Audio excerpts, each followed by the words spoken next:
Donc vous êtes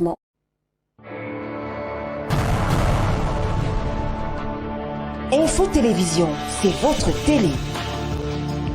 C'est la télévision du vivre ensemble, votre chaîne de proximité,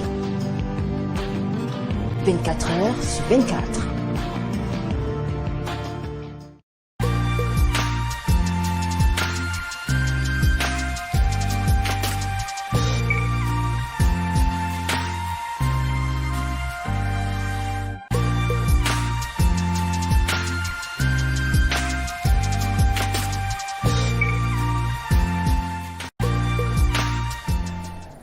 Bonsoir, bienvenue sur Info Télévision. Si vous êtes assis, vous êtes bien sur le canal 307 du bouquet Canal Sat. Surtout ne bougez pas, car aujourd'hui on reçoit un homme politique. Et un homme politique, pas de moindre, qui vient quelque part un peu du nord-ouest et du sud-ouest, la zone qu'on appelle le Nozo. On va recevoir justement ce personnage qui justement a défrayé la chronique avec ses pairs, notamment concernant une supposition de modification du code électoral camerounais. Sans plus tarder, nous allons recevoir notre premier invité. Alors bonjour monsieur Michael Ngwese Ekosso. Bonjour.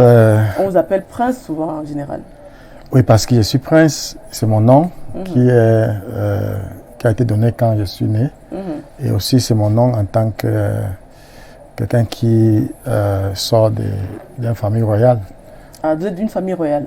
Tout à fait. D'où exactement? Dans le Fako. Dans le Fako, c'est-à-dire dans la constituency Oboya. D'accord. Alors, on sait aujourd'hui que M. Prince Ekosso, justement, est leader d'un parti politique, l'USDP. Pouvez-vous nous dire comment est-ce que vous avez créé l'USDP? En fait, l'USDP a été créé par une vision qui, après avoir vécu un peu hors du Cameroun, j'ai essayé de voir comment les choses se passent dans d'autres pays. Et quand je suis revenu au Cameroun, je peux dire que le Seigneur a mis dans mon esprit, n'est-ce pas, de faire vous êtes très croyant, vous parlez du Seigneur. Oui, si tu es un leader, soit un leader économique ou bien un leader politique, et tu ne crois pas en Dieu, ça veut dire que tu manques les caractéristiques pour un bon leader. Un bon leader doit être quelqu'un qui est spirituel, parce que le leadership, c'est une responsabilité spirituelle. Oui. Donc, quelqu'un qui est dans le leadership doit avoir l'esprit de Dieu. Si tu n'as pas l'esprit de Dieu, nécessairement, tu vas chercher à avoir d'autres esprits qui peuvent constituer les difficultés que certains de nos compatriotes sont en train de vivre aujourd'hui. De vivre aujourd'hui avec la grande crise au Nozo. Alors, on vous voit vous exprimer en français, en anglais. Il n'y a pas de différence entre ces deux langues. Vous avez grandi avec ça? Tout à fait. Dans ma famille, il y a, ma famille est foncièrement bilingue.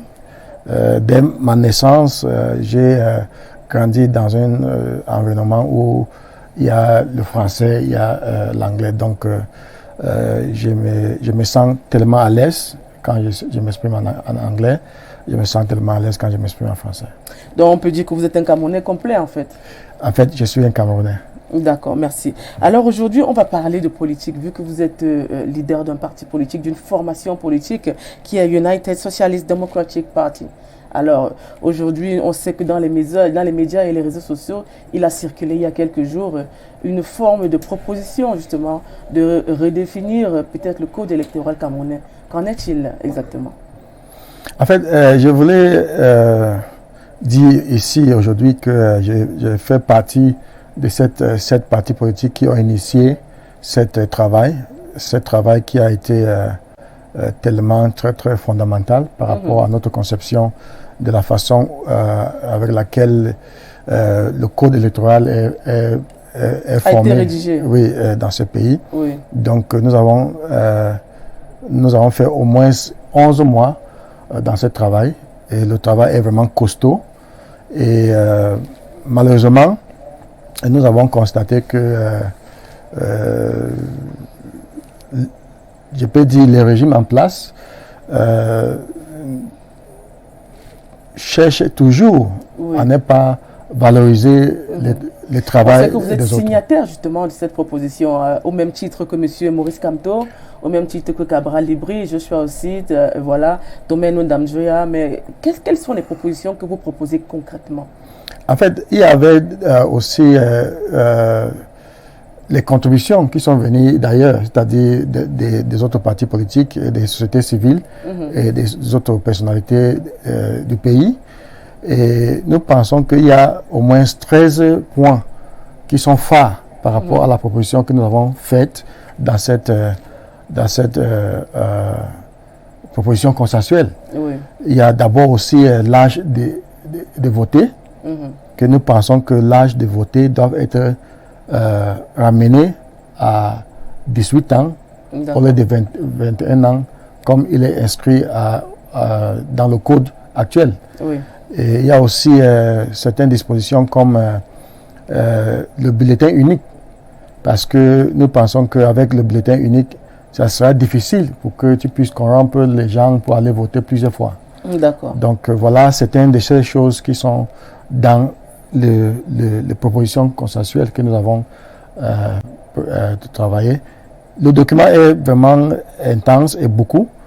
Il y a beaucoup de choses dans ce document que moi, je pense que le gouvernement doit chercher à comprendre et à exploiter pour que nous puissions avoir une élection qui va éviter les tensions. Mais pourquoi est-ce qu'on ne rencontre pas la société civile justement dans cette modification? Est-ce qu'il y a la contribution de la société civile? Tout à fait, il y en a. Parce que quand tu lis ces documents, tu vas voir les différentes compositions de contributions. Il y a les partis politiques qui ont initié ça. Ce sont les 7 partis politiques. Mais pourquoi il n'y a aucun parti, aucune formation politique provenant du Grand Nord, par exemple? Non, il y en a. Par exemple, le parti l'UPC est dirigé par une femme qui sort du Grand Nord, Madame Issa Habiba, qui était présente mercredi à Eton avec nous. Donc, tout le monde était vraiment invité à mettre la main sur le pas. Donc, nous pensons que tout le monde a été invité. On sait qu'aujourd'hui, le Cameroun a plus de 240 partis politiques. Pourquoi seulement une poignée de partis politiques ont participé justement à cette proposition consensuelle? Quand on a commencé ce travail, n'est-ce pas, on a invité d'autres partis politiques. Mais tu ne peux pas forcer tout le monde à y participer. Donc, il faut aussi comprendre qu'il y a certains partis politiques qui ne sont pas les partis d'opposition en tant que tels. Ils sont alliés avec le parti au pouvoir. Donc, ils sont liés avec ce contrat avec le parti au pouvoir. Donc, ils ne peuvent pas aller au-delà de leurs contraintes. Écoutez, nous allons peut-être quelque part y revenir, mais parlons un peu du Nozo, vous qui êtes originaire du Fako. Alors, on parle aujourd'hui de réclamations, de revendications, notamment le fédéralisme qui revient tout le temps. Qu'avez-vous comme regard, notamment concernant cette demande du fédéralisme camerounais? Et le concept de fédéralisme, ce n'est pas une nouvelle concept qui revient. C'est un concept qui était à la base de cette l'unité du Cameroun. Parce que depuis 1961, c'est la constitution fédérale qui a été mise sur pied pour l'unité de notre pays, avec le Southern Cameroun ou bien ce qu'on appelle West Cameroun et East Cameroun, c'est-à-dire le Cameroun anglophone et le Cameroun francophone. Donc c'est cette constitution qui a été bafouée en 1972 et qui est la principale cause de tout ce que nous sommes en train de subir aujourd'hui. Donc nous avons regardé dans l'histoire et nous pensons que pour éviter ou bien pour arrêter cette crise qui est en train de tuer les Camerounais aujourd'hui, on doit essayer de retourner à la base de notre unité nationale, qui était une constitution fédérale. Donc voilà, ce n'est pas une nouvelle qui donc, concrètement, vous êtes pour ou contre le fédéralisme? Je suis pour le fédéralisme. Notre parti est basé sur One Nation, Two Systems. C'est-à-dire un fédéralisme qui va d'abord se baser sur les cultures, c'est-à-dire la culture francophone et la culture anglophone. Et c'est dans cette base-là que nous pouvons chercher la solution pour tout ce qui se passe comme problème, soit le problème politique, soit le problème économique, soit le problème socio-culturel dans notre pays. Alors, nous avons vécu il y a 2 ans un grand dialogue national qui s'est déroulé au Palais des Congrès sous le haut patronage du chef de l'État, son Excellence Paul Biya. Il y a eu des recommandations et des réclamations qui sont sorties aussi de là. Nous avons eu justement la décentralisation qui a été mise sur pied avec l'élection, vous vous rappelez bien, en 2020, justement, des conseillers régionaux, entre autres. On a eu le statut spécial des anglophones. Est-ce qu'aujourd'hui, vous pensez que quelque part, ce grand dialogue a quand même été un grand pas, justement, vers la paix? En fait, nous avons constaté les efforts, n'est-ce pas, les efforts que le régime est en train de faire pour que les choses soient vraiment retournées à la normale dans le NOZO. Mais en ce qui concerne le grand dialogue qui s'est passé en 2020, c'est 2019 plutôt. C'est un peu difficile de voir l'efficacité de ces résolutions qui ont été prises dans ce dialogue national.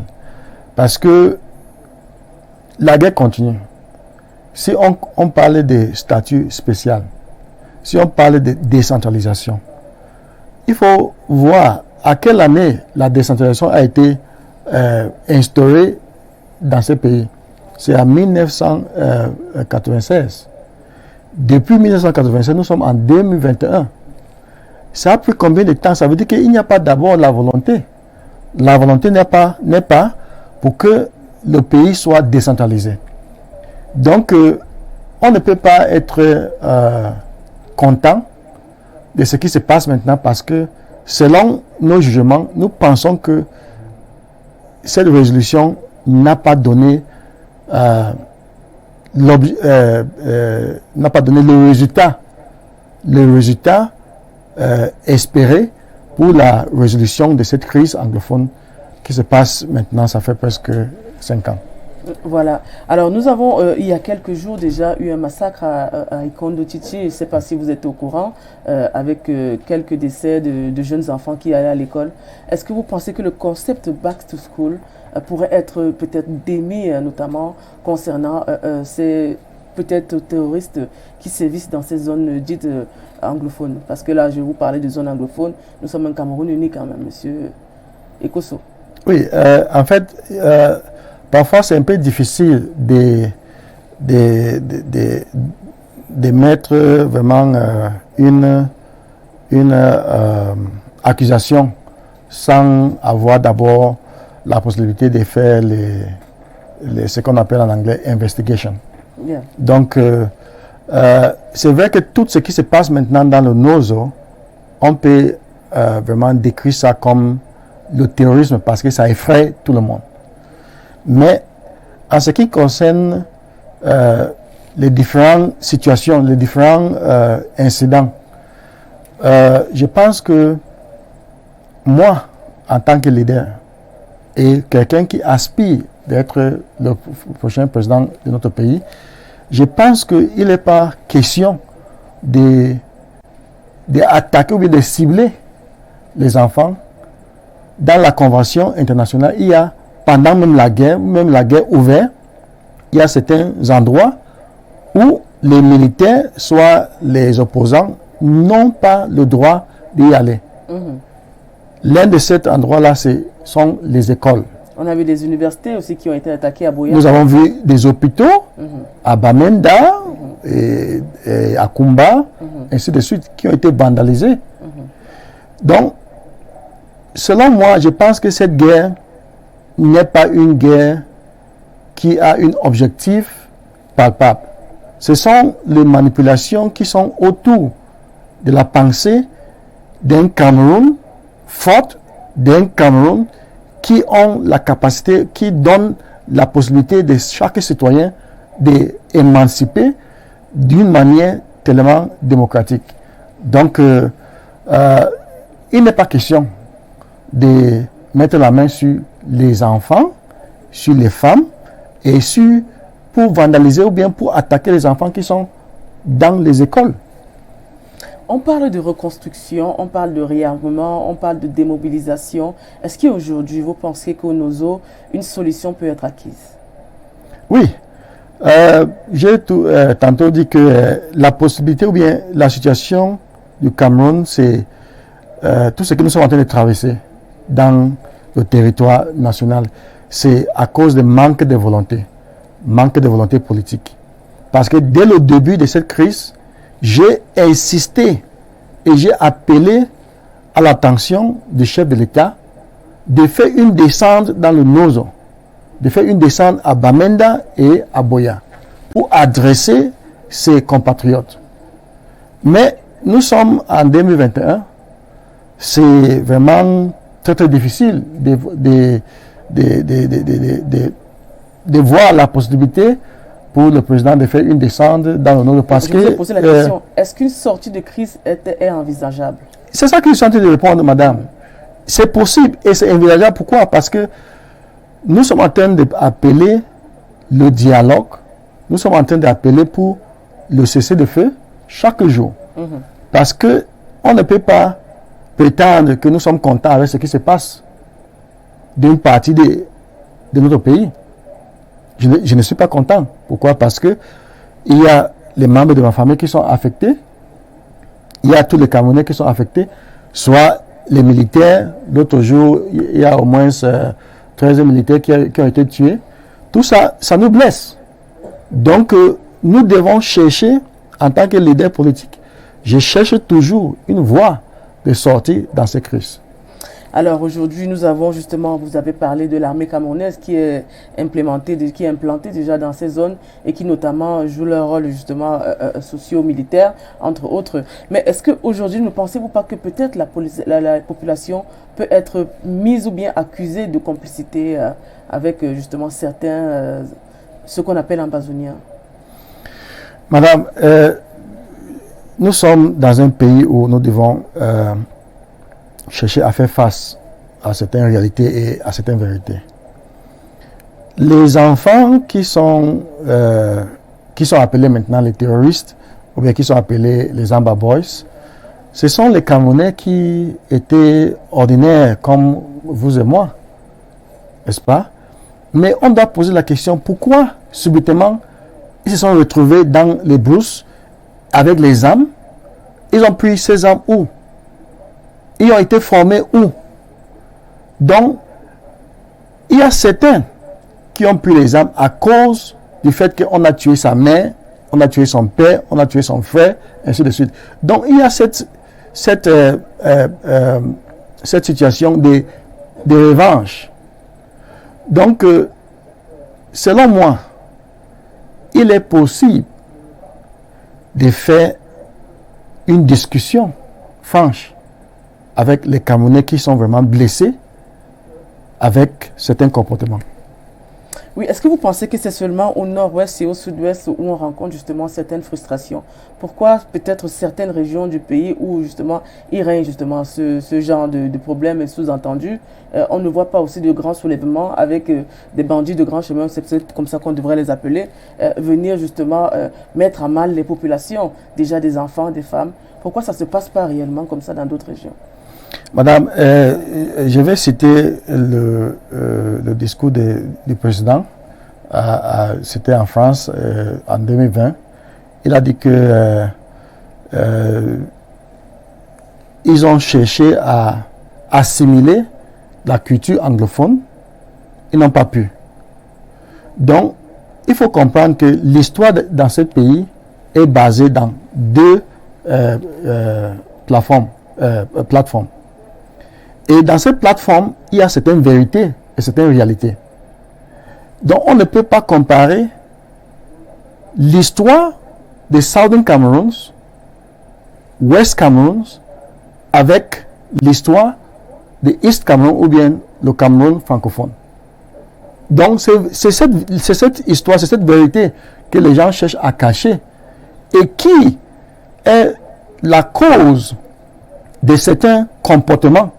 Et quand tu poses la question, pourquoi d'autres régions n'ont pas vécu un système un peu différents, comme les deux régions de Nozo. Donc c'est en base de cette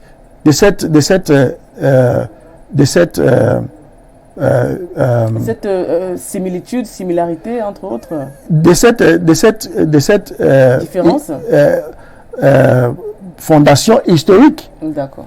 que je pense que les revendications des citoyens de Nozo sont différentes avec celles des Vous avez tout à l'heure, autres vous avez régions. parlé de la cessation justement de cette crise. Est-ce que ne pensez-vous pas que les populations devraient à même aussi de s'asseoir sur la table et pouvoir aider peut-être l'armée aussi, se mettre en accord? Parce que je pense quand même qu'avec les comités de vigilance qu'on a eu par exemple avec Boko Haram à l'extrême nord, il y a eu quelque part une baisse un peu de la criminalité et justement du grand banditisme provenant justement de ces islamistes. Est-ce que ce ne serait pas possible avec peut-être le nord-ouest et le sud-ouest? Ce n'est pas possible. Pourquoi? Parce que sur la question des Nozo, c'est une revendication interne. Dans le extrême nord, c'est Boko Haram, c'est une attaque venant de l'extérieur. Donc, c'est comme par exemple, je suis... Est-ce que vous êtes pour que la crise s'arrête? Tout à fait. C'est pour cela que je suis ici, madame. Oui. La raison pour laquelle j'ai respecté votre invitation, c'est parce que je veux continuer à causer avec les Camerounais à travers votre plateforme. Pour que nous puissions comprendre quelles sont les différences qui a été mises sur pied avant que nous sommes nés dans cette république. Oui. Et on doit gérer cette différence avec beaucoup de maturité. Et on doit être honnête avec cette différence. C'est pour cela que nous ne pouvons pas tuer les enfants dans le Nozo comme si on est en train de combattre le Boko Haram. Le Boko Haram, ce sont les gens qui viennent de l'extérieur. Tout le monde, même les gens qui étaient dans le Nozo, qui sont dans le Nozo, ont fait l'effort pour combattre le Boko Haram avant que la crise ne commence. Donc, il est question maintenant de s'asseoir comme une famille.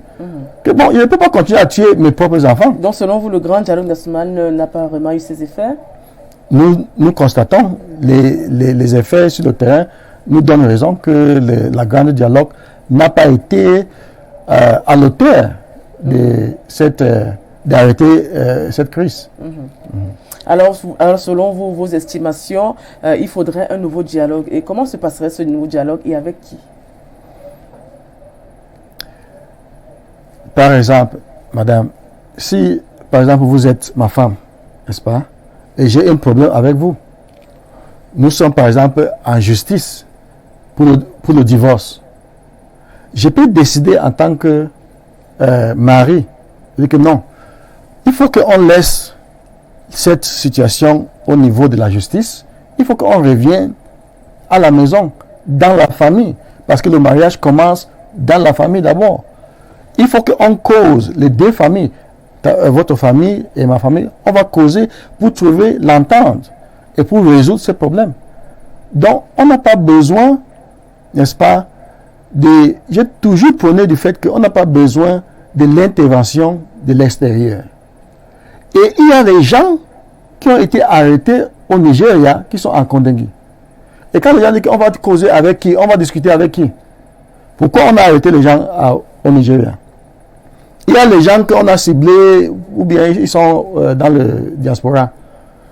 L'État connaît tous ces gens. Donc si vous voulez causer avec les gens qui sponsorisent ou bien qui encouragent la violence ou bien la sécession, je pense que l'État connaît tous ces gens et comment les atteindre pour causer avec eux. S'ils ne les connaissent pas, je suis disponible pour aider, pour qu'on puisse avoir ces gens, pour causer avec eux. Mais si c'est pour les arrêter et pour les tuer, je ne suis pas d'accord. Donc vous vous mettez en tant que médiateur? Je suis là en tant que leader, pour que le pays se porte bien. D'accord. Alors vous êtes contre la violence. Sans plus tarder, nous allons prendre Nadège Jougen qui aura les questions des internautes.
Alors, nous sommes de retour sur cette plateforme avec Nadège Ougen je lui laisse la charge de pouvoir interroger, n'est-ce pas, notre invité qui a hâte justement d'entendre ce que les internautes ont dit sur lui. Bonsoir Nadège. Bonsoir Odile. Bienvenue. Merci. Alors, je te laisse la charge de Monsieur Ekosso, le prince Ekosso. Bonsoir Prince Ekosso. Bonsoir, c'est Nadine? Nadège. Nadège. Bonsoir Nadège. Welcome. Thank you very much. Comment vous allez? Très bien par la grâce de Dieu. Et votre journée? A été très très bien. Le week-end, comment il s'annonce? Le week-end, c'est comme toujours. On espère que les jours à venir doivent être le meilleur. Vous serez du côté du nord-ouest ou du sud-ouest? Non, je suis du côté originaire du sud-ouest. Vous serez de ce côté-là? Oui, oui. Ça fait combien de temps vous n'êtes pas allé là-bas? Au sud-ouest? Non, je viens de rentrer, ça fait peut-être 3 semaines. Et tout allait bien de ce côté?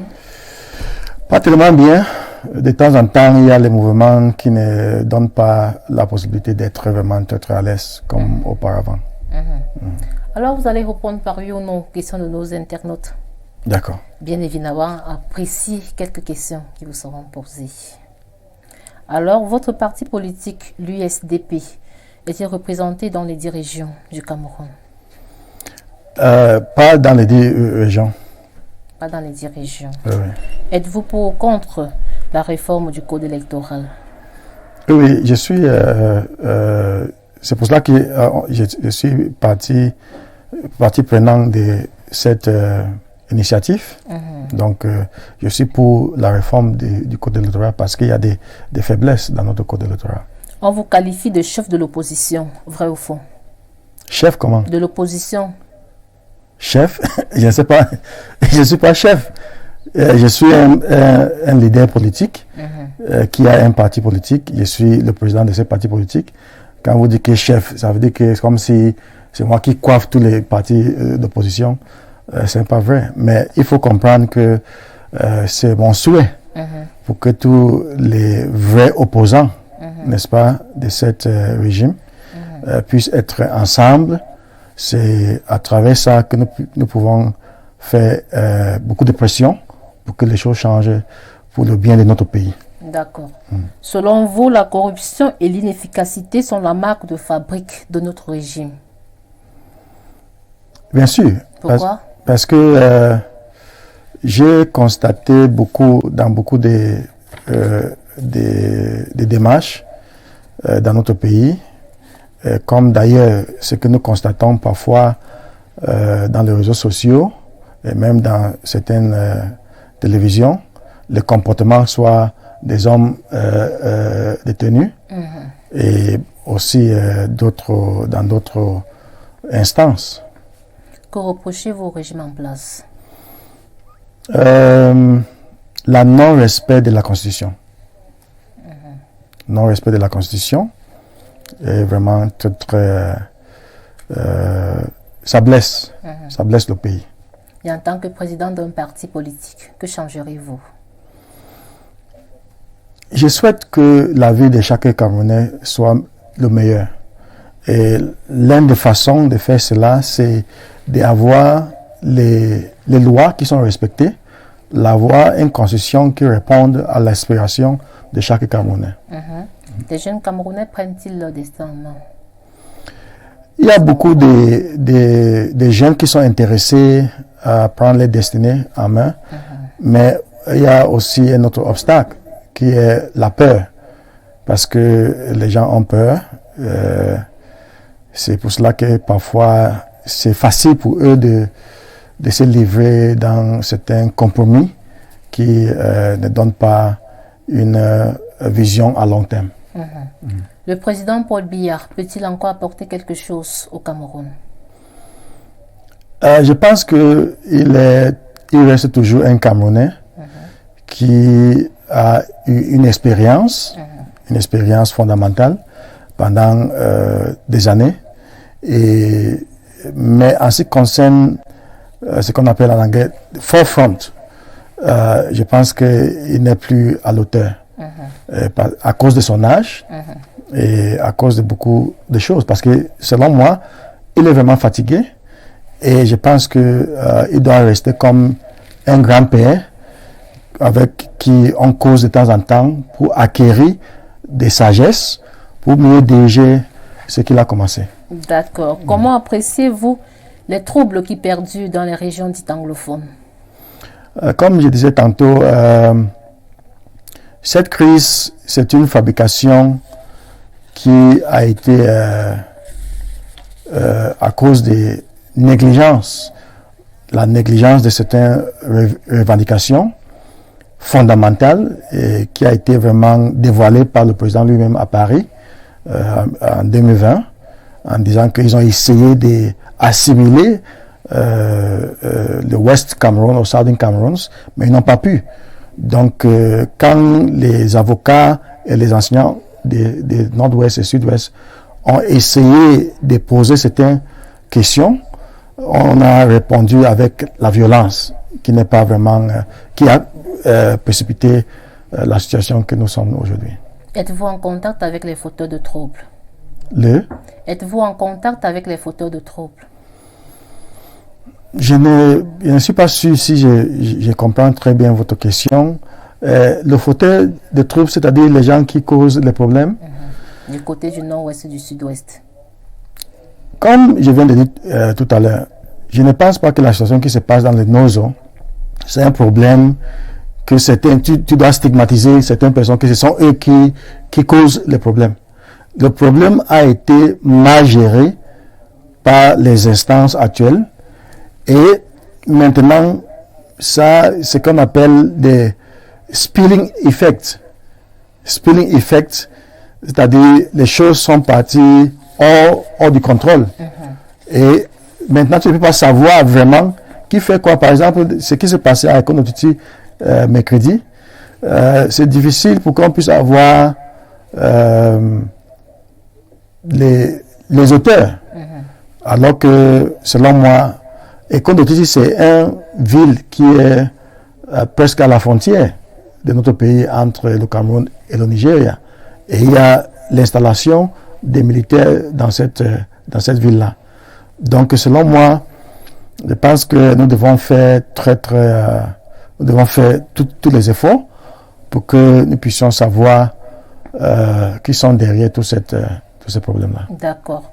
En tant que président de l'USDP, avez-vous la solution pour un cessez de crise? Tout à fait. L'une des solutions, c'est d'abord de concevoir le fait que nous sommes un pays qui a la responsabilité de faire que tous les citoyens soient à l'aise. Et dans cette posture, je pense que nous devons appeler au cessez-le-feu.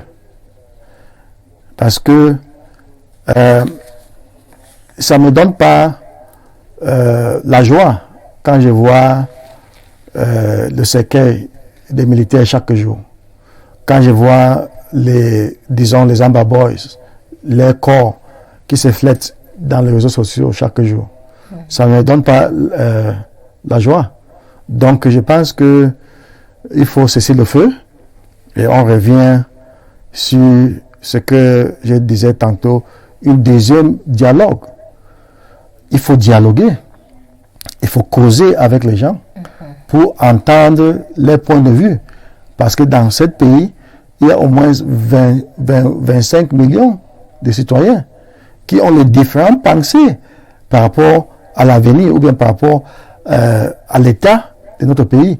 Donc, il faut, en tant que leader ou bien président, avoir cette patience d'écouter chacun par rapport à cette situation.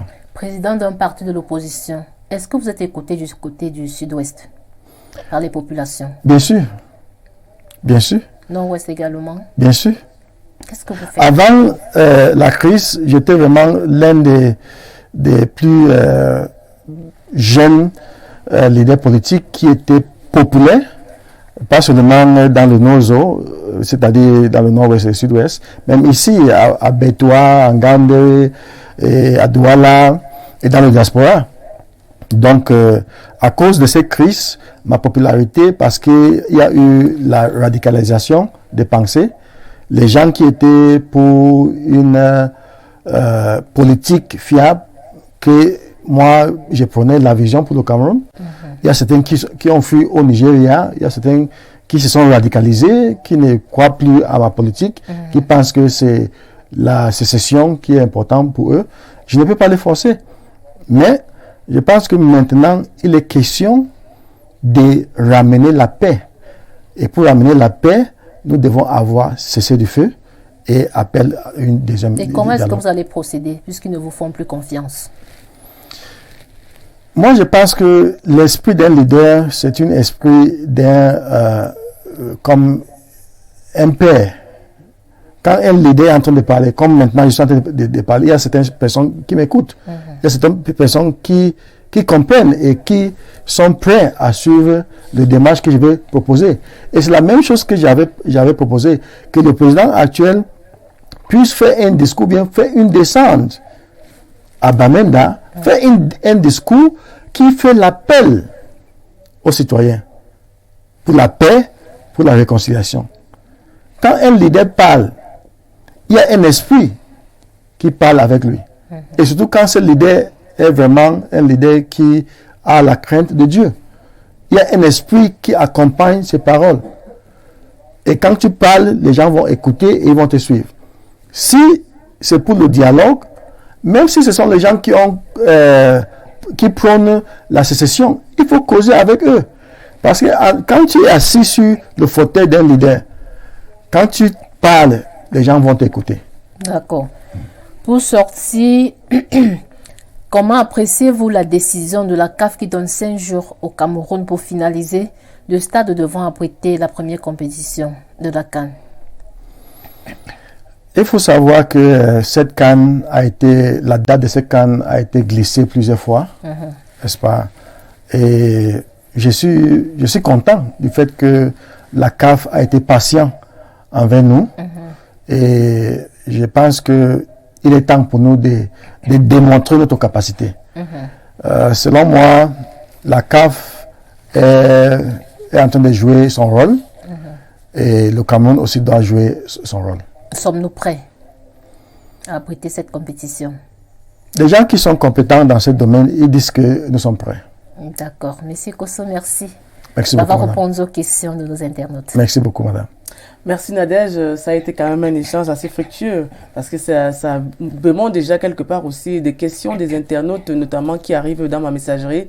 On vous dit bonsoir Nadège. Bonne soirée. Et puis bon week-end. Bon week-end. Alors, nous allons repasser maintenant à la deuxième partie de cette édition spéciale avec le prince Michael Ekosso. Alors, monsieur Ekosso, si aujourd'hui on parle justement de décentralisation, est-ce que vous pensez qu'aujourd'hui elle est effective? Non, elle n'est pas effective. Parce que on ne voit pas cet esprit de décentralisation sur le terrain. Parce qu'on ne peut pas parler de décentralisation seulement sur le papier. La décentralisation doit être comment la population vit, n'est-ce pas, avec les autorités. D'accord.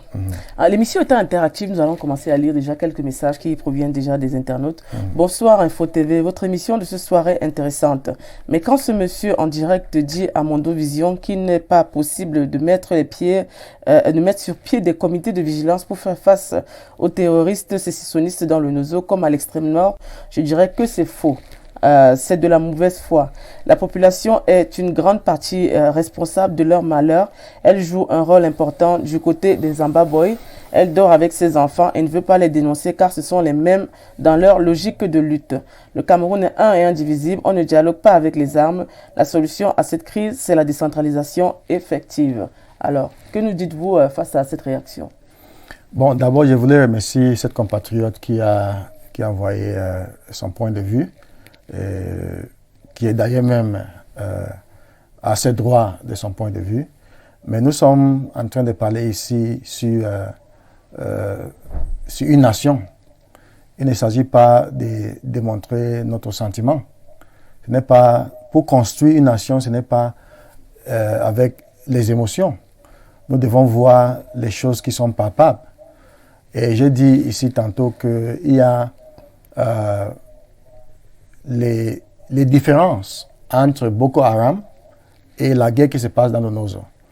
Et si on n'arrive pas à cerner ou bien à comprendre cette différence, ça serait difficile pour que nous puissions trouver une solution fiable. Nous allons encore lire un autre message. Bonsoir. Pour répondre à votre thématique du jour, j'aimerais savoir que votre invité nous donne les enjeux de la décentralisation et qui sont les partenaires fiables pour accompagner la politique gouvernementale mise en place. Certes, la décentralisation a pris du temps, mais nous y sommes. Il est difficile de prédire que la décentralisation prendra véritablement corps dans notre pays. Je me nomme Monsieur Abraham. Il a une deuxième question pour vous toujours. Quelle est la devise du parti politique de votre invité? Je peux commencer avec la dernière question. Comme vous voulez, oui, vous êtes là pour ça. Oui, la devise de notre parti politique est « Don't wait for the change, be the change ». N'attendez pas le changement, soyez le changement. D'accord. En parlant de décentralisation, il parle d'effectivité qui avance progressivement. Que pensez-vous de ça? Je disais tantôt que le concept de décentralisation a été mis sur pied avec une volonté qui n'était pas vraiment très, très sérieux. Et je ne pense pas qu'un concept pour la gouvernance doive durer pendant 20 ans, pendant 30 ans, avant la mise sur pied de ce concept. D'accord. Donc, selon moi, ce concept de décentralisation, et d'abord, qu'est-ce que la décentralisation? Même dans le fédéralisme, on trouve le concept ou bien les caractéristiques. On parle de transfert de compétences par région et les communes. Tout à fait, mais voilà. Depuis 21 ans, 22 ans maintenant, ça veut dire que nous n'avons pas cette compétence-là. Il est question de volonté, madame. D'accord. Nous allons prendre toujours un autre message parce qu'on dit l'émission est interactive. Bonsoir et bon début week-end à tous les téléspectateurs d'Info TV. Ils sont invités. J'aimerais savoir ceci, Monsieur le Président. Quel Cameroun nouveau sera-t-il lorsqu'il sera le président, c'est-à-dire vous? Le Cameroun de demain, avec moi, c'est un Cameroun fort. C'est un Cameroun qui doit respecter la Constitution et les lois. C'est un Cameroun où les citoyens sont à l'aise. C'est un Cameroun où les citoyens ont la capacité de créer pour eux-mêmes. C'est un Cameroun où l'économie doit être entre les mains des Camerounais et non pas entre les mains des expatriés. Quelle proposition ferez-vous pour le problème du Nozo? C'est Paul depuis Bamenda. J'ai dit au commencement ici que la situation de Nozo a besoin de cesser le feu. Cesser le feu, ça veut dire qu'on doit demander à ceux-là qui ont porté les armes contre l'État et on doit dire aussi aux militaires que voici la situation, nous sommes les frères, nous sommes les enfants du même pays, on n'a pas besoin de verser le sang pour une guerre qui ne reflète pas l'honneur ou bien la dignité de notre pays. Quelle est la proposition que vous faites réellement, concrètement? Cesser le feu. D'accord. Bonsoir au studio. J'aimerais que notre invité me dise ce que son parti a déjà fait depuis le déclenchement de la crise dite anglophone pour apaiser ou améliorer la situation dans le Nozo. C'est Ndangmo Dikwe Bertrand depuis Yaoundé. Oui, nous avons fait beaucoup de propositions. Même ce dialogue national qui s'est passé en 2019, n'est-ce pas, c'était l'une de nos propositions. Et chaque jour, nous sommes en train de faire des propositions pour que cette crise s'arrête. Et voilà. Bonsoir, Monsieur le Président. C'est Je veux le travail. Bon, c'était le message. Il y a un citoyen qui demande le travail, forcément. Good evening, Prince. Please, the first ceasefire is for the government to release the prisoners before thinking of what next. Next from Tinga. Obviously, those are proposals which we keep making. You know, ceasefire, releasing of those who have been in prison for several years now, in connection to the crisis, are all part of the package which we continue to propose to the government and to all Cameroonians. Oui, le Cameroun étant bilingue, on va parler un peu d'anglais sur ce plateau. Alors aujourd'hui, on parle de génération transitionnelle. Est-ce que la génération transitionnelle peut justement compter sur vous pour un nouveau Cameroun? Bien sûr. Vous savez, je vous l'ai dit ici sur ce plateau que le président actuel, M. Biya, c'est quelqu'un que j'ai admis beaucoup. Et certains de ses caractères, j'essaye de copier ça. Et ça veut dire que nous sommes en train de... Nous sommes déjà mus, n'est-ce pas, de prendre le relais par rapport à l'avancement de notre pays. Donc, il n'est pas question pour que les gens continuent à douter que ce concept de décentralisation ou bien le fait que cette génération n'a pas la capacité, n'est-ce pas, de gérer certaines choses. Il est question de faire confiance comme on avait fait confiance à nos parents. Alors, que peut la jeunesse camerounaise aujourd'hui face à la décentralisation? Quand on parle de génération transitionnelle, que peut-elle face à la décentralisation?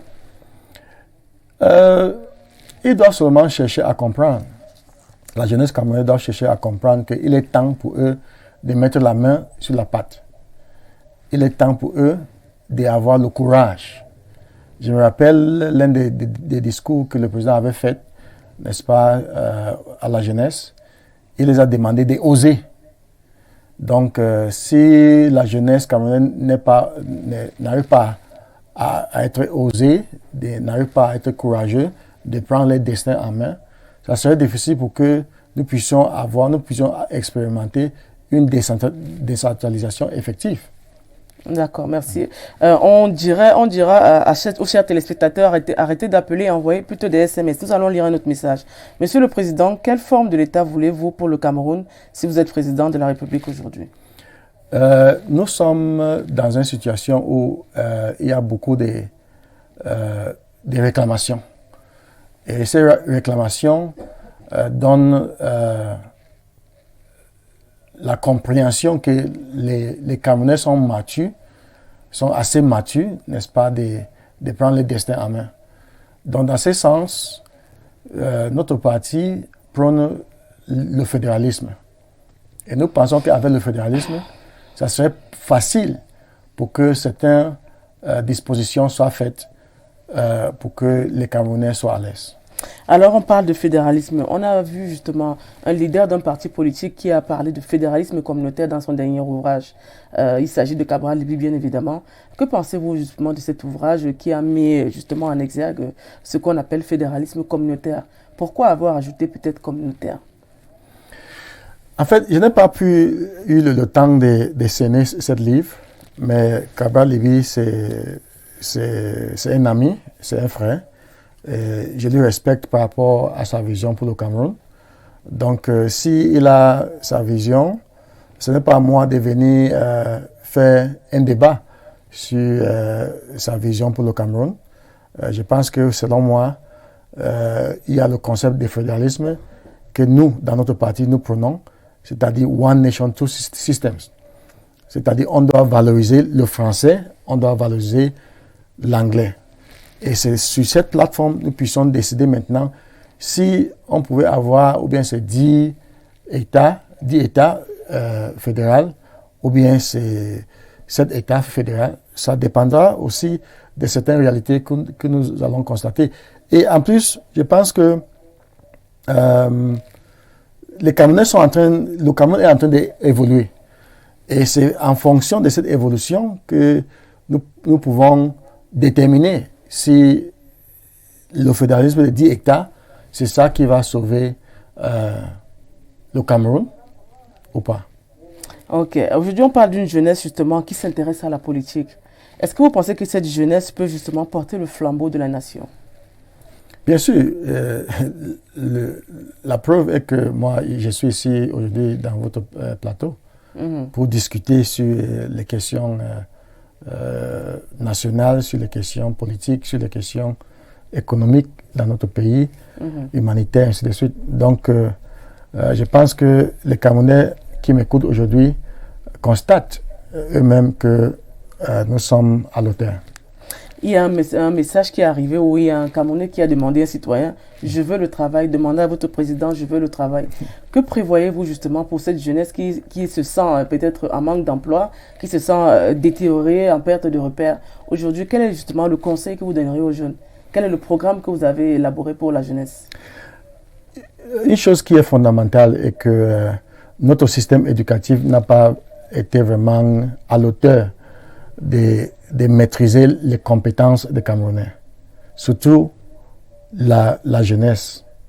Donc, nous devons, dans notre programme, nous allons mettre sur pied un système éducatif qui va préparer chaque jeune pour la création de l'emploi. Donc, il n'est plus question que quand tu sors, soit tu as peut-être le bac, ou bien tu as une licence, tu reviens encore, tu commences à écrire les concours de l'État pour avoir l'accès à un matricule. Chaque pays dans le monde qui a émancipé d'une manière industrielle, économique, ainsi de suite, c'est ce pays qui a une base éducative, la création de l'emploi. Donc, pour éviter ce genre de situation que notre compatriote est en train de demander le travail aujourd'hui, on va former la jeunesse camerounaise pour que, quand il sort du nouveau bac, il a déjà la compétence de créer l'emploi lui-même et d'être NDG dans un...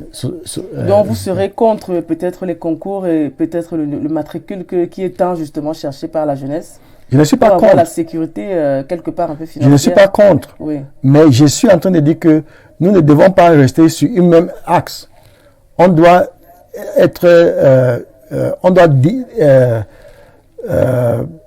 avoir les dispositions, n'est-ce pas, qui donnent la possibilité ou bien le choix à chaque Camerounais de tracer son propre destin.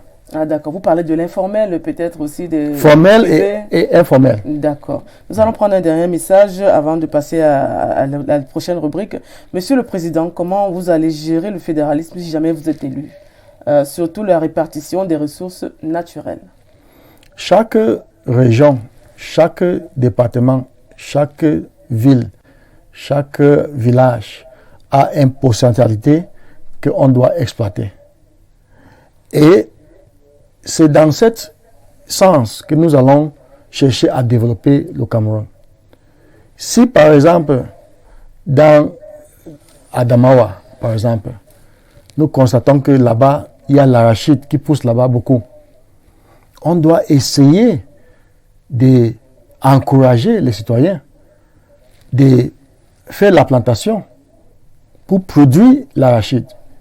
Et tu sais, madame, que dans la sous-région, le Cameroun est l'un des pays qui nourrissent d'autres pays aux alentours.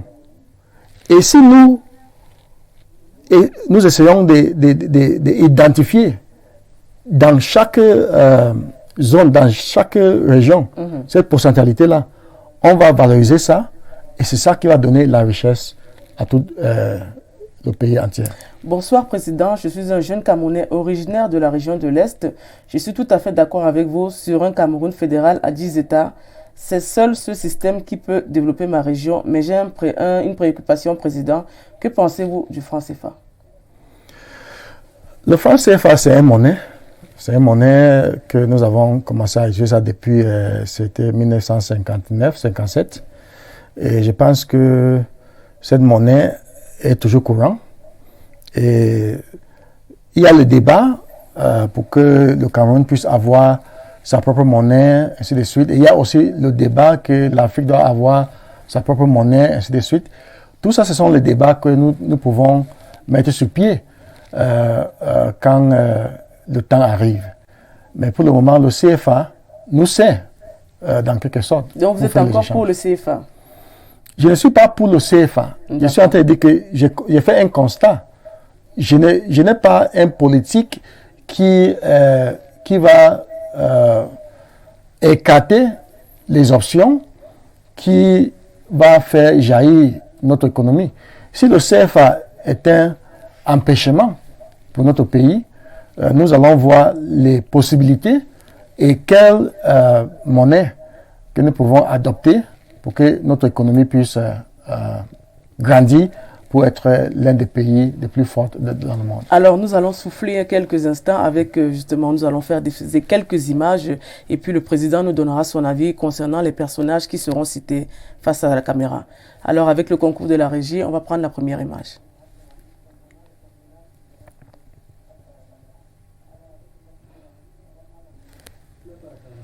Bernard Tapie.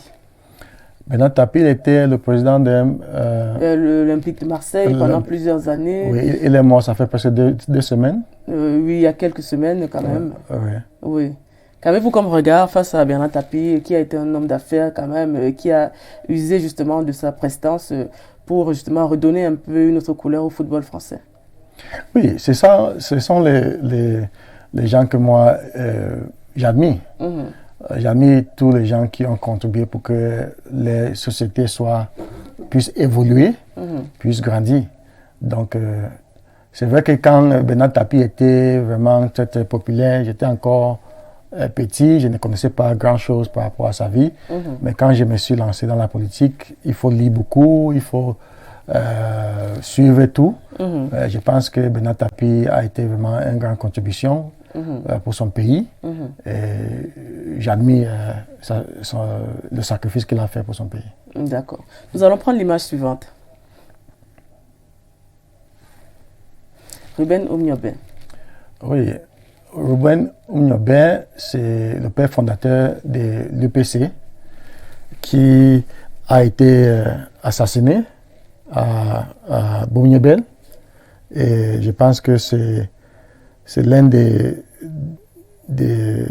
icônes politiques pour le Cameroun et qui ne doit pas être oublié. L'histoire doit continuer à évoquer sa contribution pour le Cameroun que nous avons aujourd'hui. Alors, qu'avez-vous comme regard justement face à la célébration justement de sa mort qui est effective tout le temps, chaque année au Cameroun? Oui, parce que tu sais, le rôle que Oumniobé a joué et la façon qu'il a été, la façon qu'il est mort, c'est ça qui continue à jaillir, n'est-ce pas, dans les consciences des Camerounais. Donc, selon moi, chaque icône camerounaise dans l'histoire doit être célébrée. Nous allons passer donc à l'image suivante. Madame Alice Sadio. C'est une femme, c'est une dame que je connais très bien, avec qui j'ai travaillé en 2018 pendant les élections présidentielles. C'est une femme très très forte, très intelligente. Elle a une vision du Cameroun qui est vraiment admirable. Non, et c'est sorti quelquefois dans les réseaux sociaux. Comment est-ce que vous conciliez ça? En fait, je n'ai pas vraiment suivi ce qu'elle a dit dans les réseaux sociaux, mais je sais qu'elle était la présidente de l'AFP, l'Alliance des forces progressistes, pour Bernard Mouna qui est décédé. Depuis qu'elle a démissionné dans cette responsabilité, on n'a pas vraiment causé. Donc, je ne connais pas sa démarche. Donc, moi, je me rappelle, une fois, je l'avais appelée, elle m'a dit qu'elle voulait reposer, elle voulait réfléchir. Donc, j'essaie de respecter cette position qu'elle a prise. Et parce qu'on ne voit pas beaucoup de femmes leaders politiques au Cameroun, elle s'est quand même un peu démarquée d'autres femmes. Tout à fait, tout à fait. Donc, c'est ça que je suis en train de dire, qu'elle est une femme forte et sa position sur sa vision pour le Cameroun est une vision que moi, je respecte beaucoup. Nous allons donc passer à l'image suivante, après Madame Alice Sadio. Madame Henriette Ekoué. Oui, c'est une dame très intelligente. Chaque fois qu'elle passe à la télé, si je suis en train de manger, je laisse d'abord la nourriture. Je pense qu'elle sera très contente de cette appréciation. Oui, je laisse d'abord la nourriture, je la suis parce que c'est une dame qui qui est incarné avec l'histoire de notre pays. Surtout en ce qui concerne l'histoire de 1950, 59 jusqu'à aujourd'hui. Et je souhaite qu'un jour je vais la rencontrer face à face pour qu'on puisse discuter sur l'avenir. Parce qu'elle fait partie des gens que moi je respecte beaucoup en ce qui concerne la politique, en ce qui concerne la communication, parce qu'elle est aussi journaliste. Effectivement. Oui. Donc, je pense qu'elle est vraiment douée avec certaines compétences que nous ne devons pas négliger. Elle a justement l'habitude de passer sur Info TV assez régulièrement. Okay. Et justement, elle était souvent accompagnée par M. Feu Yimge Moyo, à qui nous adressons nos condoléances à toute sa famille. Alors, nous allons passer à l'image suivante. M. Jerry Rawlings, l'ancien président décédé du Ghana. Oui. Qu'est-ce que vous pensez de lui quand même? Je me rappelle quand j'étais encore petit, et surtout en 1989, c'est 89 que Sankara a été tué. Thomas Sankara, oui, effectivement. Oui, je me rappelle, il paraît que Jerry Rawlings a fait un discours. Il a promis la mort à la personne qui avait tué Sankara. Donc, c'est un personnage qui a marqué l'histoire des restaurations de son pays. Parce que je me rappelle, il y a un livre qui a été écrit par un Ghanéen, The Beautiful Ones Are Not Yet Born. Ce que j'ai étudié quand j'étais au collège. Ça parle de la société ghanéenne. Comment la société ghanéenne était vraiment corrompue. C'était vraiment comme les choses étaient désespérées. Donc l'arrivée de Jerry Rawlings au pouvoir a changé beaucoup de choses. Jusqu'à les Ghanéens qui étaient dans d'autres pays ont commencé à rentrer dans les pays. Donc, c'est quelqu'un que j'admire beaucoup. Et je devais lui rencontrer en 2016, mais il y a eu une confusion, surtout avec l'arrivée de la crise anglophone. Donc, le voyage, pour moi, était vraiment très, très difficile. Donc, mais c'est quelqu'un qui a vraiment marqué l'histoire de ce continent. Oui. Et voilà, justement pour sa lutte contre la corruption. Nous allons donc prendre l'image suivante. Le grand Manu Dibango. C'était hier. Quelqu'un m'a envoyé une vidéo où j'ai pris le temps de visionner son spectacle qui était à Paris. Je ne sais pas si c'est ce même spectacle parce qu'il était habillé presque de la même façon. Donc, c'est un homme que je regrette beaucoup sa mort à cette époque-ci. Parce que, selon moi, il était encore solide. Je ne sais pas si c'est vraiment le Covid qui a fait partie M. Manu Dibango, ou bien c'est une mort naturelle. Moi, je ne peux pas comprendre. Mais sa mort m'a vraiment touché. Je pense que nous avons perdu un icône. Parce que je me rappelle que même Michael Jackson a utilisé ses sons. Il a plagié, il était allé en procès, voilà. Et puis il a gagné le procès, Manu Dibango. Donc, tu vois que le Cameroun est doué avec les talents.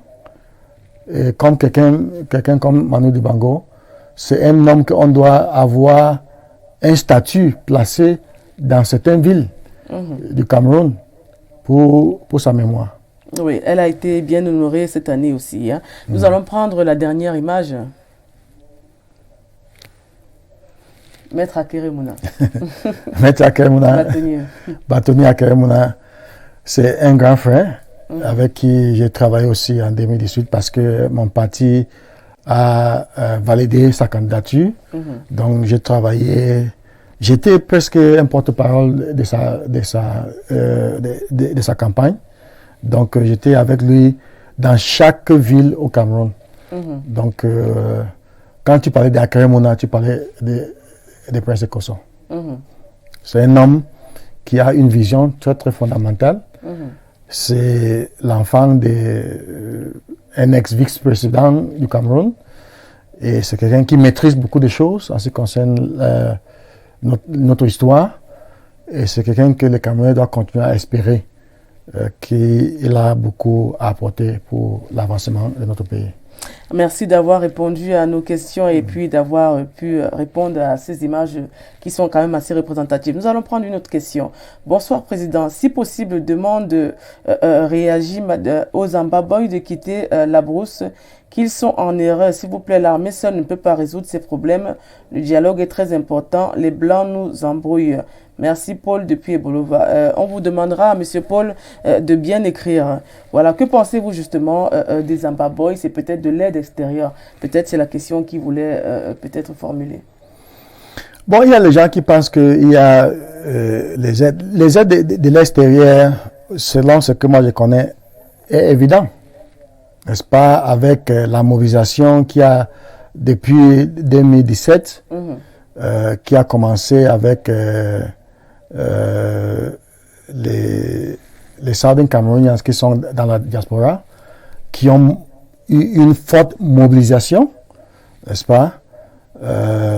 Il y avait des cotisations, et je pense que ces cotisations, malgré le fait qu'il est en train de se baisser, mais il y a encore les gens qui continuent à contribuer de l'argent pour que les visions puissent avancer. Peut-être on parle des gendarmes du monde, les Nations Unies peut-être pourraient intervenir. Est-ce que vous êtes d'accord avec cette assertion?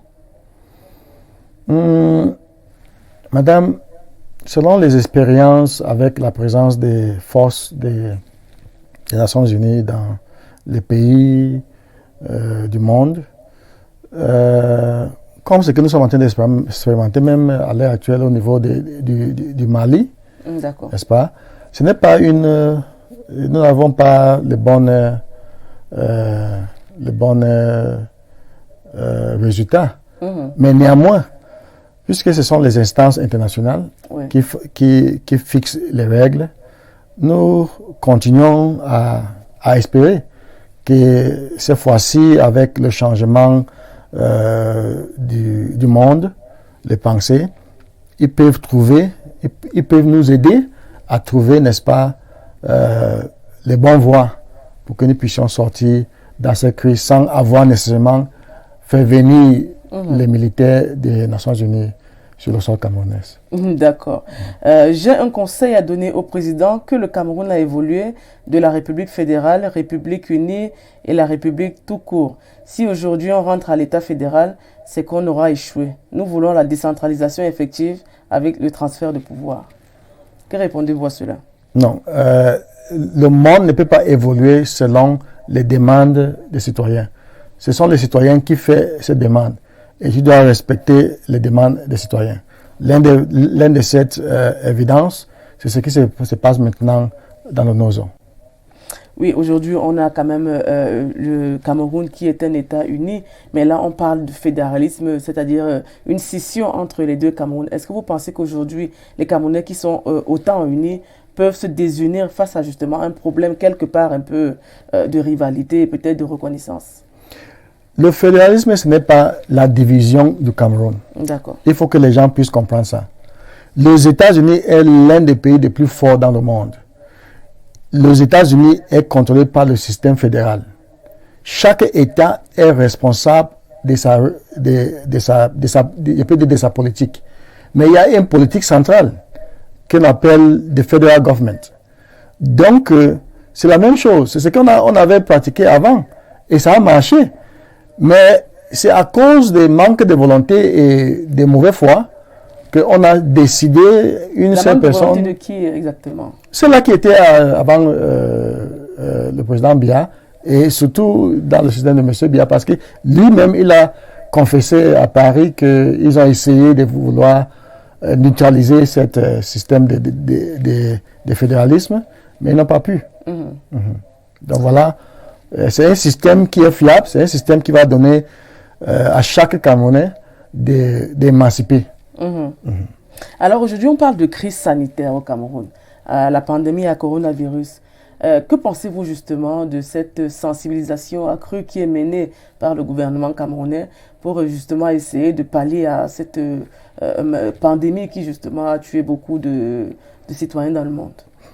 En fait, chaque pays a la responsabilité de trouver les solutions par rapport certaines pandémies, n'est-ce pas? Et je me rappelle que Monseigneur Cléda avait trouvé une solution comme remède pour cette pandémie et la présidence avait validé cette remède-là.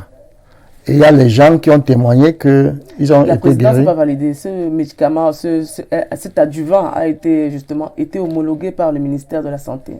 Voilà, ça veut dire que la présidence avait validé. D'accord. N'est-ce pas? Puisque le ministère de Santé ne peut pas décider à elle-même. Elle fait certaines décisions, surtout cette décision majeure, avec le concours, n'est-ce pas, de celui qui est à la tête du pays. Et parce qu'il y avait une fois, le ministre de la Santé, il a dit qu'il cause avec le président chaque jour par rapport aux démarches, par rapport à la lutte contre la pandémie Covid-19. Donc, moi, je pense que on doit continuer, n'est-ce pas, à chercher à l'intérieur du pays la solution idoine par rapport à tout ce qui se passe dans le monde entier. Alors, on parle justement d'adjuvants, on parle de médecine traditionnelle améliorée. Que pensez-vous justement des solutions locales pour lutter contre le Covid? Voilà, cet après-midi, j'ai visionné un documentaire qui m'a été envoyé. Ça a été fait par une organisation allemande. Ils sont partis dans le fond village de l'Est. Et il y a une dame qui fabriquait ce qu'on appelle l'odontol. Et elle mettait dans cette odontol certaines écorces. Et elle a expliqué comment cette écorce-là guérit le Covid-19. Elle a fait certains témoignages. Elle a fait venir certaines personnes qui ont témoigné comment ils ont été guéris par le Covid-19 par cette méthode-là. Donc, ça veut dire que vous êtes pour la médecine locale traditionnelle? Nous devons développer notre capacité. La capacité, y compris les méthodes traditionnelles, culturelles et même modernes. On ne peut pas... La médecine moderne aujourd'hui a commencé quelque part. Donc on doit faire tous les efforts pour que nous puissions démontrer, parce qu'il y a des pharmacies traditionnelles aux alentours aujourd'hui qui donnent les médicaments en base de formation traditionnelle et qui résoudent le problème des citoyens. On ne doit pas négliger ça. Parce que d'ailleurs, nous avons une végétation, un environnement qui est composé de beaucoup de dons naturels. Il y a des arbres au Cameroun, il y a des herbes au Cameroun, il y a des plantes au Cameroun qui, selon les experts, ont prouvé que cette herbe-là guérissent certaines maladies. Donc, on doit exploiter ça. Donc, vous êtes pour justement la médecine locale traditionnelle? Je suis d'accord avec le développement local de notre pays. D'accord. Alors, on va vous poser la question à savoir, êtes-vous pour ou contre la vaccination? Répondez par oui ou non. Si la vaccination doit guérir les malades, je suis pour. Mais il y a les contradictions par rapport à ce vaccin. Et que moi, je pense que on doit toujours chercher à savoir et à expliquer aux citoyens et à ceux-là qui sont en train de prendre cette vaccination quels sont les avantages et les contraintes de ces vaccinations. Êtes-vous vacciné? Je n'ai pas encore été détecté par le Covid. Je suis en bonne santé. Je pars à l'hôpital. On ne m'a jamais... Depuis le Covid-19, est-ce que vous avez voyagé, vous avez quitté le Cameroun? Non, je n'ai pas quitté le Cameroun. D'accord. Oui. Est-ce que vous comptez quitter le Cameroun? Bien sûr. D'accord. Il y a les invitations, les Camerounais qui m'attendent aux États-Unis, qui m'attendent au Jamaïque. Il y a les Camerounais qui m'attendent à Paris, ainsi de suite. Donc, je suis en train de de me préparer pour ce voyage-là. Nous allons lire un message. Bonsoir, on a vu la population du Nozo s'acharner sur le gendarme après le tir sur la jeune fillette. Pourquoi la même population ne s'acharne-t-elle pas sur les Ambaboy après leur forfait sur des innocents? Panzani depuis le sud. Peut-être il ne suit pas les informations courantes. Ça fait presque, bien c'était 3 jours, bien 4 jours comme ça, au niveau des COM. Il y a eu les mobilisations de la société pour dénigrer, n'est-ce pas, ce qu'on appelle le général Nopiti. Donc, la population est contre la violence des deux côtés. S'il y a la violence qui affecte les individus, les civils, qui viennent du pas des militaires, la population dénonce. S'il y a les violences qui viennent des Amba Boys, la population dénonce. Et moi aussi, je fais partie de ces gens qui dénoncent toute violence de ce côté-là. Alors, on va lire un autre message. Monsieur le Président, comment allez-vous gérer la question de l'équilibre régional dans certaines de nos grandes écoles, par exemple les NAM, où la loi du mérite n'a plus sa place? Ça, c'est l'avis d'un citoyen camerounais. Si on constate le rôle des NAM aujourd'hui dans notre histoire, on va avoir les résultats un peu négatifs. Donc, ça veut dire que les NAM ne servent plus à la raison pour laquelle elle a été créée. Donc, si ce genre d'institution ne sert plus à sa valeur, il faut le dissoudre. Ah, vous pensez à dissoudre les NAM? On doit incorporer cette formation dans le système éducatif au niveau universitaire. Que proposez-vous en retour? En retour de la dissolution, supposons qu'il y ait une éventuelle dissolution de l'ENAM.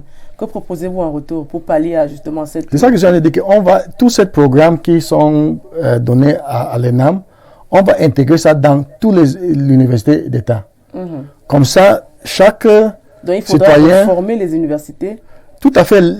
Chaque université doit former les citoyens pour que les citoyens sortent pour devenir ce qu'ils doivent devenir. On ne doit pas avoir une institution élitiste Voilà. qui fait en sorte que les gens pensent qu'ils sont au-delà, n'est-ce pas, des autres citoyens parce qu'ils ont passé par tel institut. Parce que les institutions étatiques doivent être vraiment pour satisfaire tous les Camerounais à tout niveau. Donc si certaines personnes pensent que, puisqu'ils ont passé par cette institution, ils sont au-delà des autres Camerounais, ça pose grand problème. Alors, dans les réseaux sociaux, on se rend compte qu'il y a beaucoup de dérives, notamment le tribalisme qui commence à renaître. Que pensez-vous justement de cette hausse remontée de haine rencontrée dans les réseaux sociaux, les médias et même peut-être dans certaines communautés? Oui, hier même, j'ai vu une vidéo où un pasteur est en train de vouloir chasser un démon dans le corps d'une femme. Et il paraît que dans cette femme-là, disons, le démon parle qu'il est l'un des opposants majeurs au pays, que je préfère ne pas mentionner son nom. Mais ce genre de choses n'est pas vraiment... ça ne donne pas l'honneur à notre pays. Donc, on doit éviter toute forme de messages qui prônent le tribalisme. Nous avons au moins 300 tribus dans notre pays. Mais ces 300 tribus n'ont pas été la cause des crises que nous sommes en train de subir aujourd'hui. Les gens utilisent ça seulement comme un instrument pour dénigrer, pour créer le désordre. Et nous devons avoir un leadership dans le pays qui défende chaque tribu à son niveau. Et les gens ne doivent pas utiliser d'autres tribus comme un bouclier. Et les gens ne doivent pas utiliser d'autres tribus comme une flèche. Alors, vous pensez qu'aujourd'hui, on doit trouver justement une solution pour chaque tribu, notamment, on parle de dialecte, et supposons qu'on en ait 300, comme vous avez dit. Est-ce que vous pensez que le nombre sera suffisant pour justement annihiler justement cette crise peut-être tribale qui naît et continue justement de perdurer dans les réseaux sociaux? En fait, au niveau de certains pays d'Afrique, dans l'est de l'Afrique, surtout dans les pays comme Rwanda, Démocratique République du Congo, on parle de Swahili. Il y a certains pays là-bas qui comprennent Swahili. Au Cameroun, nous avons 4 aires culturelles. Nous pouvons exploiter cette 4 aires culturelles à notre enrichissement culturel. Par exemple, il y a le Sawa. Oui. On peut dire que bon, on peut enseigner le Sawa comme l'une des langues nationales. On peut essayer d'enseigner peut-être les pays, par exemple les régions de Adamawa, le Nord et le Grand Nord, comme un autre aire culturel. Tout à fait. Donc, ça, ce sont les choses qu'on doit étudier. Mais déjà, n'est-ce pas, nous avons déjà cette possibilité de constater qu'il y a 4 aires culturelles qui sont exploitables. Donc, nous pouvons regarder si on peut utiliser l'un de ces 4 aires culturelles pour assiéger, n'est-ce pas, une langue nationale entre le français et l'anglais. Oui, mais est-ce qu'avec les 300 dialectes, on pourra choisir une seule langue qui pourra justement réunir tous les Camerounais? Non, ce n'est pas une seule langue, parce que quand on parle de 4 aires culturelles, c'est-à-dire ces zones... Dans la Damawa et dans toute chaque région, une langue... oui, cette langue-là est mieux... spécifique dans chaque région, chaque aire culturelle? Oui, elle est parlée, n'est-ce pas? Et c'est facile de comprendre ça peut-être avec d'autres je peux dire d'autres régions. D'autres régions, d'accord. Oui, on va voir, tout ça, c'est la possibilité de voir si on peut adopter. Si c'est ça qui est... On va essayer d'étudier aussi ce qu'on appelle en anglais des phonetics. D'accord, la phonétique. Oui, si la phonétique de cette langue est facile à comprendre pour tout le monde, par rapport aux autres. Nous allons prendre un dernier message avant de sortir de cette émission. Son Excellence, que pensez-vous de la prolifération des églises dans notre société, de l'homosexualité, plus précisément des loges maçonniques? Je ne sais pas si vous allez répondre à cette question. En fait, je suis là pour répondre aux Camerounais parce que quand quelqu'un pose les questions, ça veut dire que c'est fondamental dans son esprit. Moi, je suis un croyant. Je crois en Dieu. Dieu Tout-Puissant. Je pense que chacun, par rapport à sa conviction, développe, n'est-ce pas, sa vision. Donc, s'il y a les sociétés secrètes ou bien les francs-maçonneries, ainsi de suite, bon, nous sommes dans un monde où c'est difficile de contrôler tout. Mais nous devons fixer des lois, comme d'ailleurs au Cameroun, la loi est contre la pratique de l'homosexualité et c'est cette loi-là qui doit être appliquée. Je me rappelle que il y avait une fois, on avait annoncé que le prochain ambassadeur américain au Cameroun devait venir, et il y a les réseaux sociaux et les autres commentaires qui disent que cet diplomate, il est homosexuel. Mais jusqu'à maintenant, je pense que c'est cette loi qui prévoit au Cameroun que tu ne dois pas pratiquer l'homosexualité, qui empêche jusqu'à maintenant que cet ambassadeur n'arrive au Cameroun. Merci d'être passé. Nous sommes déjà au terme de cette émission. Alors, avant de partir, on a une tradition ici, c'est que vous disiez quelques mots en votre langue vernaculaire, votre langue d'origine. Je peux être honnête avec vous Oui. que ce serait difficile pour moi de m'exprimer en ma langue vernaculaire. Pourquoi? Parce que ma mère est d'un autre tribu et mon père est d'un autre tribu. Mais j'ai pu grandir avec ma mère et je peux parler un peu. Mais allez-y. Des côtés de ma mère. On vous écoute. Alors. Donc, Amoué Chamna, Adieu Boame,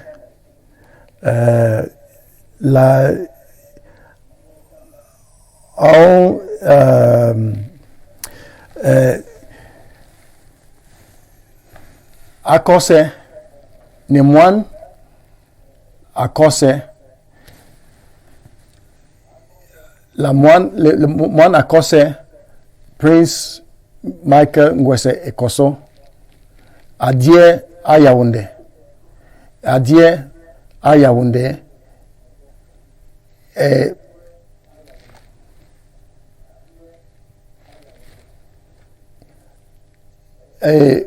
nous sommes dans cette situation où nous sommes dans un pays qui est vraiment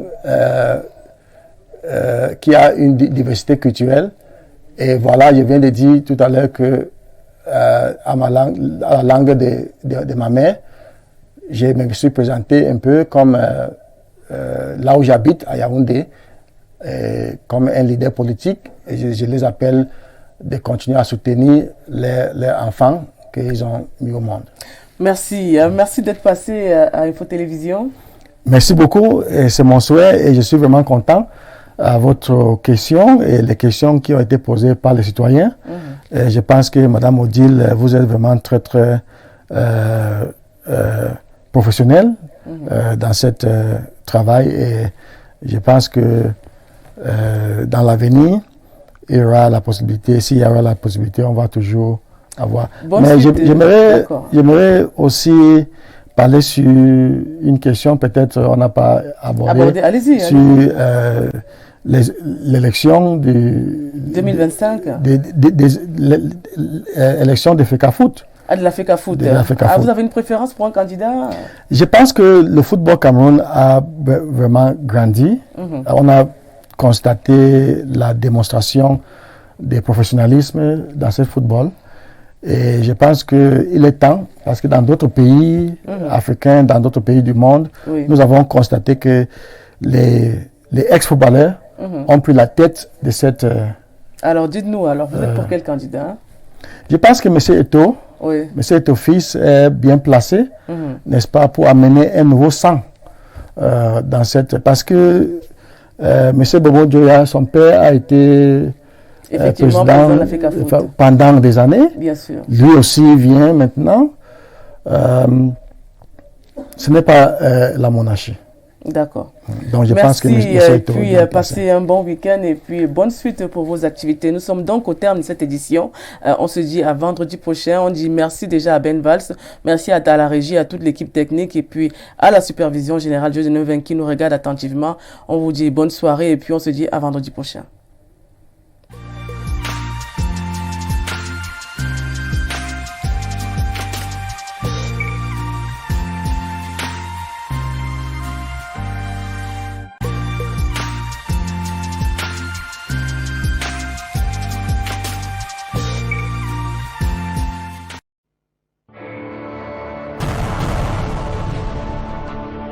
Info Télévision, c'est votre télé.